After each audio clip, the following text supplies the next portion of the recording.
কাজ ইতিমধ্যেই শুরু করলো আমাদের ভূমি ও ভূমি রাজস্ব দপ্তর এবং ইতিমধ্যেই 18 একর জমি দিনহাটায়, কোচবিহারের দিনহাটায় চিহ্নিত করা হয়েছে। তার মধ্যে একটা বিষয় বলা হয়েছে যে আধিকারিকরা যারা কাজ করছেন এই জমি চিহ্নিতকরণের, জমি জরিপের, তাদের মধ্যে দুটো ভাগ করে দেওয়া হয়েছে। যার একটা দল থাকবে যারা ফিল্ডে নেমে সার্ভে করবেন, অর্থাৎ যারা মাঠে নেমে সার্ভে করবেন, আর আরেকটা দল থাকছে যারা অফিসে বসে বিভিন্ন নথি, সেই নথিগুলোকে যাচাই করবেন।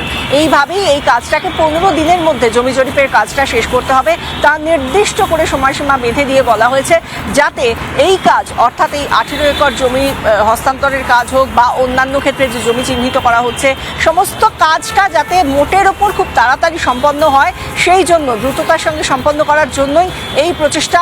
এভাবে একেবারে কাজের রূপরেখা তৈরি করে এগোনো হচ্ছে। কোচবিহারের যে দিনহাটার ছবিটা আমরা দেখাচ্ছি, 18 একর জমি ইতিমধ্যেই চিহ্নিত হয়ে গিয়েছে। ভূমি ও ভূমি রাজস্ব দপ্তর ইতিমধ্যেই বিএসএফকে জমি হস্তান্তর করতে বলা হচ্ছে, সেইটা ইতিমধ্যেই করতে বলা হয়েছে এবং সেখানে যাতে কাজটা খুব দ্রুততার সঙ্গে হয় সেই জন্য আধিকারিকদের দুটো টিম তৈরি করে দেওয়া হয়েছে।